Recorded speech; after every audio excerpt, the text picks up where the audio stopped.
বাল্যবিবাহ হচ্ছে অপ্রাপ্তবয়স্ক অর্থাৎ ১৮ বছরের আগে যেসব মেয়েদের আনুষ্ঠানিক বা অনানুষ্ঠানিকভাবে বিবাহ দেয় সেটা হচ্ছে বাল্যবিবাহ।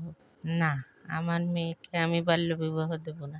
কারণ হচ্ছে বাল্যবিবাহ দিলে একটা মেয়ে যখন শ্বশুরবাড়ি যায় তারপরে বাচ্চা জন্ম দিতে যেয়ে সে মারা যেতে পারে, মৃত্যু ঝুঁকি থাকে, শিশুর মৃত্যু ঝুঁকি থাকতে পারে, শারীরিক সমস্যা হতে পারে, তারপর অর্থনৈতিক দিক থেকে মেয়েরা পিছিয়ে পড়ে, শিক্ষাগত যোগ্যতা থেকে মেয়েরা পিছিয়ে পড়ে, সব দিক থেকে একজন মেয়ে পিছিয়ে পড়ে। এজন্য আমি আমার মেয়েকে বাল্যবিবাহ দেব না।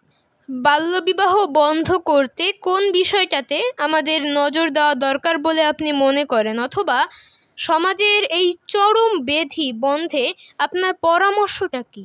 সচেতনতা হচ্ছে প্রথমত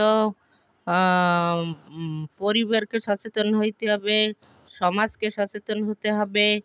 যারা আমার যে পরামর্শ থাকবে সেটা হচ্ছে যারা জনপ্রতিনিধি আছে, যাদের কথা লোকজন শুনে তাদেরকে আগাই আসতে হবে যাতে বাল্যবিবাহ না হয়। যে সকল পরিবারে বাল্যবিবাহ নিয়ে আগ্রহ তৈরি হয়, এ সকল পরিবারগুলোকে কিভাবে সচেতন করা যায় আপনার মতে?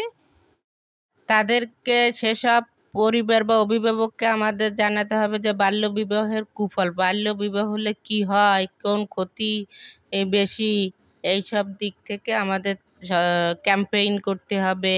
তাদেরকে বেশি বেশি বুঝাইতে হবে যে বাল্যবিবাহ দিলে একটা মেয়ে, একটা পরিবার ধ্বংস হয়ে যেতে পারে। কিশোরীর মা হিসেবে আপনাকে কি কখনো কটু কথা অথবা চাপের শিকার হতে হয়েছে?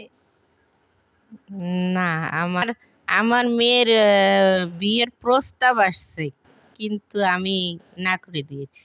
মেয়ের ভবিষ্যৎ কেমন দেখতে চান আপনি? অবশ্যই আমার মেয়ের উজ্জ্বল ভবিষ্যৎ আমি দেখতে চাই।